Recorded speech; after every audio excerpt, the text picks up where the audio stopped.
Hello and welcome to our SME series on recruitment and attraction, where we shall be finding out everything there is to know about job descriptions.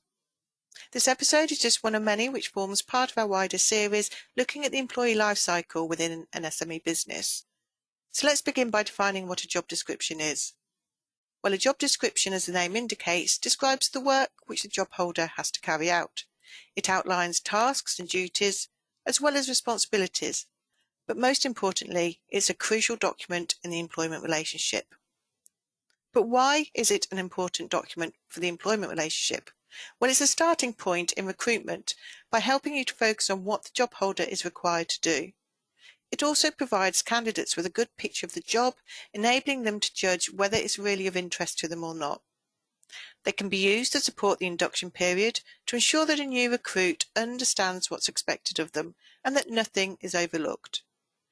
They also support the performance review process by clarifying what the employee does or should do and how much the job has changed over the year. They also support the job analysis for pay grading purposes by focusing on the job requirements, not the person carrying out the role.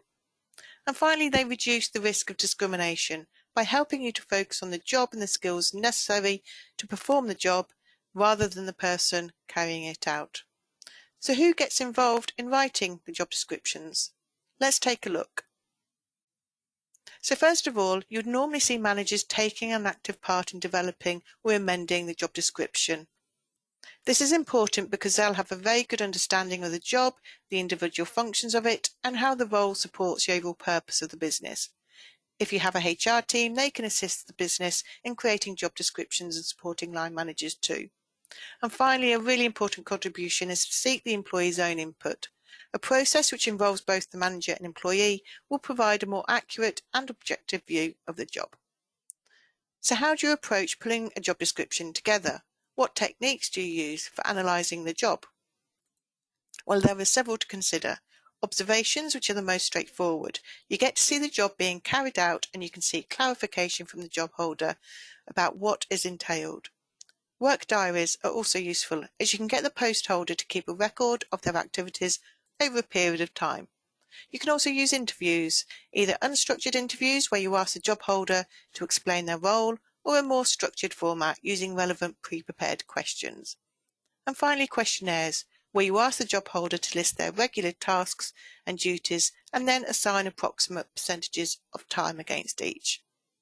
But there's also some other important considerations too when writing a job description.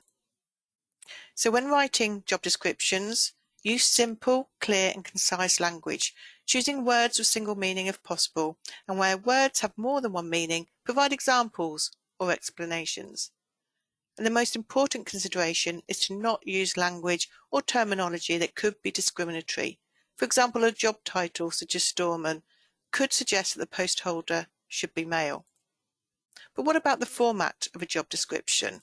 Well, you would see the job title, location and department, who the job holder is responsible to and for, the main purpose of the job role as a short statement indicating the overall objective and purpose of the job, and then key responsibilities as well as any other duties too, as a prescriptive list, and avoid being vague when you set those out. And so that brings us to the end of our video in which we consider everything you need to know about job descriptions. If you would like to discuss your HR requirements, please do get in touch with us through the information showing. Thank you.